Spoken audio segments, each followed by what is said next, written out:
It was business as usual for Sussex as they moved closer to the quarter-finals of the Vitality Blast with a comfortable 4-wicket win over Middlesex at Hove.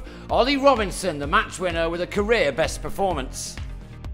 Put in, Middlesex was soon in trouble. Paul Sterling holed out to Delroy Rawlins off Chris Jordan after making 6. Dan Lincoln, trying to fill the sizable shoes left by A.B. de Villiers, failed to even get his little toe in as he was bowled by Robinson for a second ball duck. The seamer then proving too good for David Milan, who nicked off on 7. While John Simpson picked out David Visa 2 balls later, Robinson with 3 for 11 from 3 overs as the visitors struggled to 28 for 4 at the end of the power play. With Rashid Khan and T. Mel Mills now coming on, runs were at a premium before Danny Briggs trapped George Scott in front for 6. Middlesex on 40 for 5 from 9. 8 overs went by without a boundary as Toby Rowland-Jones and Stevie Eskenazi tried to rebuild, the former finally finding the fence off Rashid Khan after Briggs had ended his spell with figures of 1 for 16. So Middlesex entered the final 5 overs with only 72 runs on the board, but with batsmen in who could now go on the charge as Rowland-Jones did off Mills. His over going for 15 as Eskenazi also made the most of his time in the middle. The 17th over, delivered by Jordan, was even more expensive, costing 19 runs as Rowland-Jones went big again. Eskenazi was finding his range too, a very fine 50 indeed coming off 43 deliveries.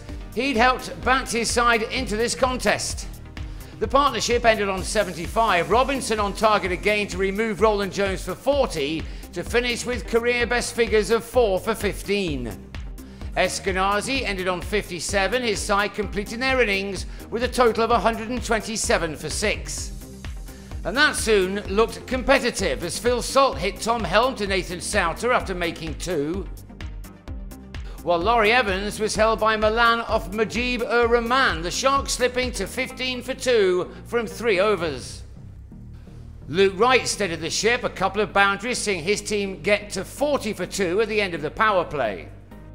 Alex Carey then tucked into Stephen Finn when he came on to bowl, fresh from his fifer the day before. Rowland-Jones, though, was enjoying his night, yet more so when he dragged his side back into the game again by dismissing Wright for 26, Milan with his second catch to leave the hosts on 51 for 3 in the 8th. 24 hours appears to be a very long time in T20, and Finn now was on the receiving end as the Sharks finally took control.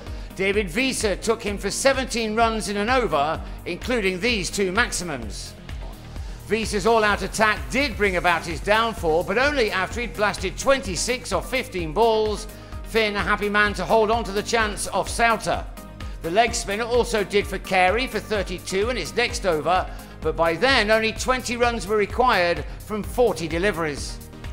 Rashid Khan did his best to ensure there was no way back for Middlesex, who would have moved top of the South Group had they won here. Instead, they were second best, even though Rashid helped Souter to figures of 3 for 20 as he was stumped by Simpson. But it is the Sharks who now move clear at the top, maintaining their unbeaten run, Rawlins clearing the rope to take his side over the winning line. The Sharks continue to look a very strong outfit in this format, taking this contest by 4 wickets with 22 balls remaining. That's no losses from 8 ahead of their next match at the Oval on Thursday. Middlesex return to action at Radlett on Sunday, Gloucestershire the visitors.